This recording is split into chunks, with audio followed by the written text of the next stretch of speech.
Hello students सबैजना नमस्ते। आज चाहिँ मैले स्ट्याटिस्टिक्स च्याप्टरको क्वेसन लिएर आएको छु है, जुन चाहिँ हाम्रो 2081 को कोशी प्रदेशमा आएको क्वेसन हो है त। ल म क्वेसनतर्फ लागिहालेँ।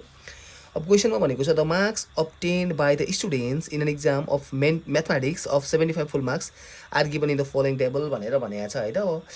म्याथ्समा चाहिँ अब 75 मार्क्सको म्याथ्सको पेपरमा चाहिँ केही स्टुडेन्टहरूले चाहिँ मार्क्स ल्याएका छन्, तलतिर दिएको छ भनेको छ, जसमा चाहिँ हामीलाई सबै डाटा दिएको छ।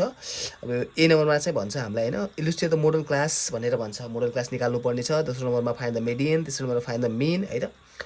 अब तपाईँहरूले एउटा कुरा थाहा पाउनुहोस् है त, तपाईँहरूले जहिले पनि स्ट्याटिस्टिक्सको क्वेसन गर्न लाग्नु भएको छ भने सबभन्दा पहिला तपाईँले क्वेसन पढ्नु, क्वेसनमा के कुराहरू निकाल्न भनेको छ त्यो अनुसार चाहिँ हामीले टेबल बनाउनुपर्छ। ओके, नत्र कहिलेकाहीँ तपाईँलाई मिडियन मात्र दिएको होला, तपाईँले क्वेसन हेर्नु भएन तर गल्तीले मिनको टेबल पनि बनाइदिनु भयो भने त अलिकति लस भयो नि त टाइम तपाईँको होइन। सो फर्स्ट अफ अल तपाईँले क्वेसन सर र पढिहाल्ने के सोधेको छ त। अहिले हामीलाई मिडियन र मिन सोधेको छ, सो मिडियन र मिनको लागि फटाफट हामीले अब टेबल बनाइहालौँ है। ल टेबल बनाऊ है त। एक्स अनि त्यसपछि याफ हो। अब हामीलाई मिनको लागि चाहिँ मिड भ्यालु चाहिन्छ, अनि त्यसपछि याम चाहिन्छ, अनि त्यसपछि चाहिँ हामीलाई मिडियनको लागि सिएफ चाहिन्छ है। यो चाहिँ हाम्रो टेबल भयो। अब भ्यालु पनि लेखिदिउँ त। 0 देखि 15, 15 देखि 30, 30 देखि 45, अनि 45 देखि 60, 60 देखि 75। यति भ्यालु चाहिँ हामीलाई दिएको छ। अब त्यसपछि हामीलाई छ याफको भ्यालु पनि दिएको छ। ल याफको भ्यालु 25463, 25463 है त। ल अब याम निकालौँ। याम भनेको हामीलाई थाहा छ मिड भ्यालु हो है त। यदि कोही पनि स्टुडेन्टलाई मिड भ्यालु निकाल्न आउँदैन भनेपछि के गर्ने त, यो दुवैलाई जोड्ने, 2 ले डिभाइड गर्ने, दुवैलाई जोड्ने, 2 ले डिभाइड गर्ने, दुवैलाई जोड्ने, एक्सको है त, दुवैलाई जोड्ने, 2 ले डिभाइड गर्ने, दुवैलाई जोड्ने, 2 ले डिभाइड गर्ने। सो फटाफट हामी चाहिँ मिड भ्यालु निकाल्छौँ। यसको हुन्छ 7.5 है त, अनि यसको हुन्छ हाम्रो 22.5, अनि यसको हुन्छ 37.5, अनि यसको हुन्छ हाम्रो 52.5, अनि यसको हुन्छ हाम्रो 67.5 है त। के भने मैले मिड भ्यालु निकाल्दाखेरि दुवैलाई जोड्ने र 2 ले डिभाइड, यो 2 ले होइन फेरि 2 ले नै डिभाइड गर्नुपर्छ सबैले। यहाँ 5 छ भने 5 दिएँ, यहाँ मैले 2 भने यो 2 ले होइन, त्यो 2 रुल हो त्यो है त। एभरेज निकाले जस्तै हो कि, दुईटाको एभरेज निकाल्छौँ भने जस्तै हो। यसलाई जोड्ने 2 ले डिभाइड गर्ने, यसलाई जोड्ने 2 ले डिभाइड, यसलाई गर्दाखेरि मिड भ्यालु यति आयो। अब एफएम निकालौँ। एफएम भनेको याफ र यामको मल्टिप्लाई हो है त।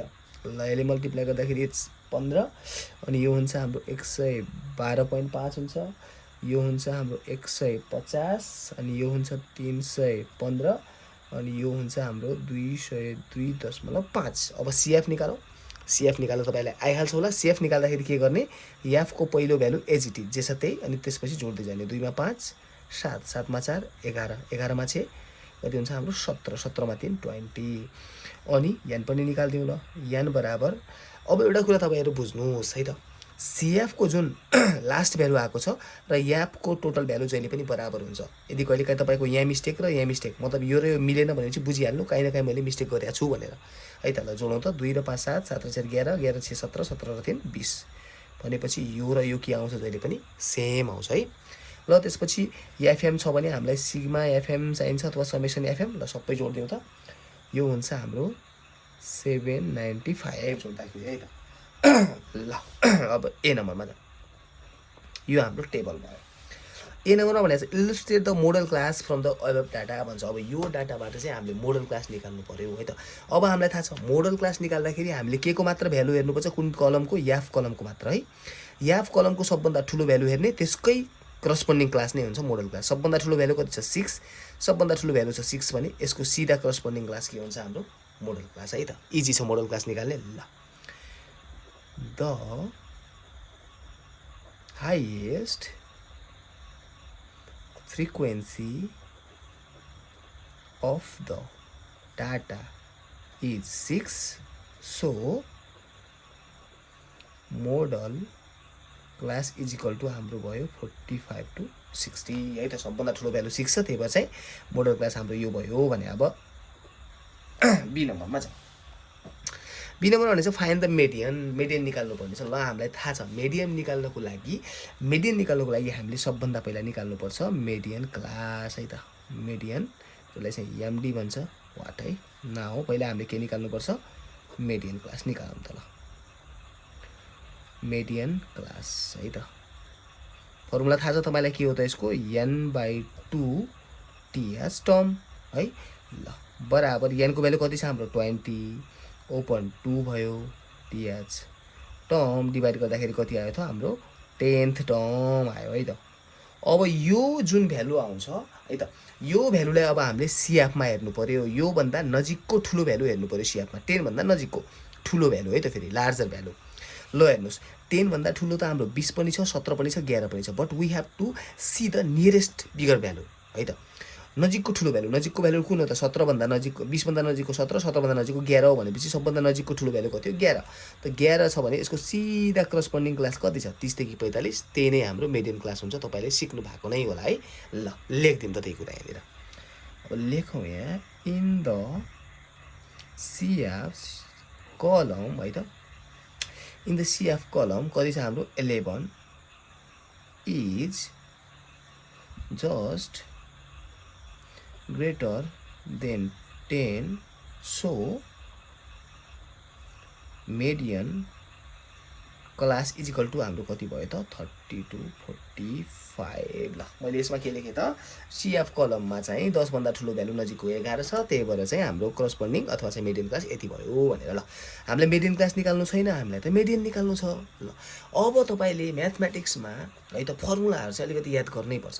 अब तपाईले मिडियन निकालिराख्नु भएको छ भने मिडियनको फर्मुला पनि थाहा हुनुपर्छ तपाईलाई है त। मिडियनको फर्मुला के हुन्छ त हाम्रो मिडियन बराबर है त L plus I open F into n/2 minus CF हो।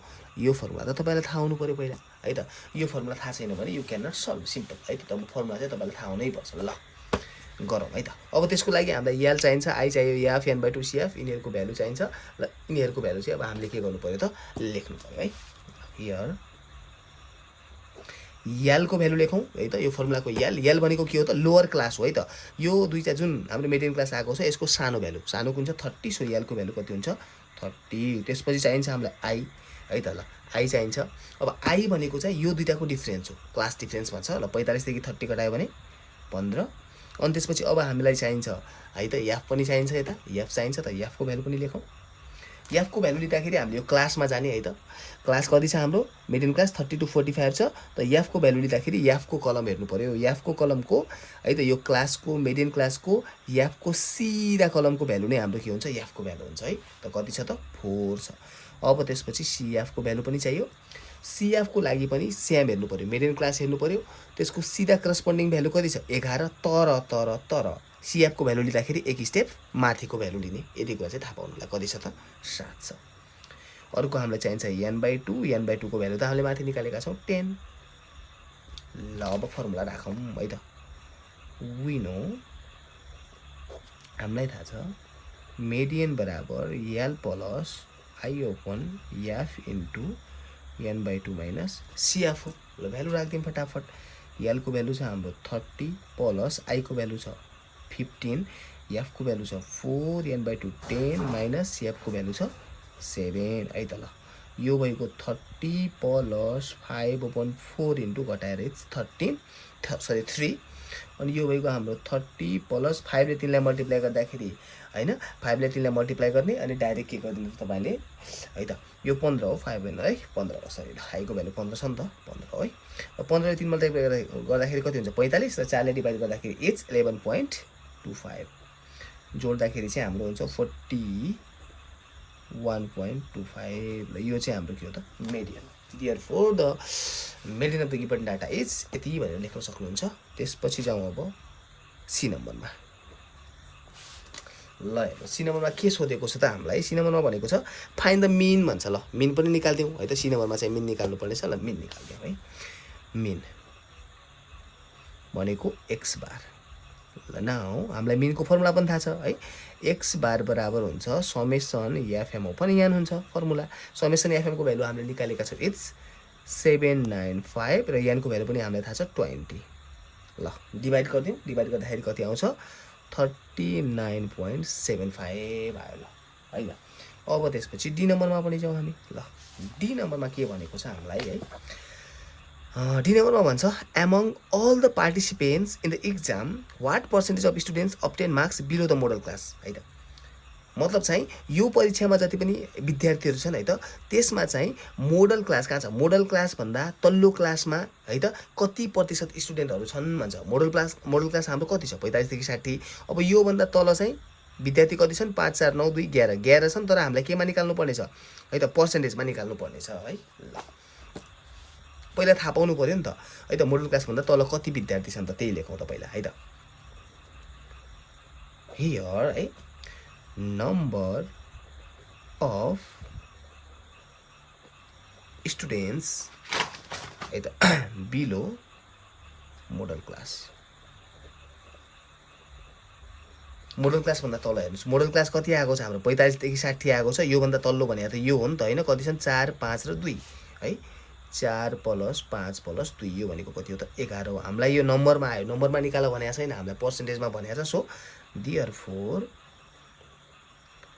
रिक्वायर्ड पर्सेन्टेज निकालौँ त त्यसको लागि चाहिँ है त जुन कुराको पर्सेन्टेज निकाल्नु पर्ने छ त्यो कुराको नम्बरलाई माथि है त ओपन तल टोटल कति छ हाम्रो 20 छ हैन अनि त्यसपछि इन्टु पर्सेन्टेज बनिँदाखेरि 100% ल यो भइहाल्यो यसले त मल्टिप्लाई गर्दाखेरि 1100 तल भयो 20% यो गर्दाखेरि आउँछ हाम्रो 55% द्याट्स इट है त सजिलो तरिकाले चाहिँ तपाईले यो सल्भ गर्न सक्नुहुन्छ स्ट्याटिस्टिक्सको ओके धन्यवाद।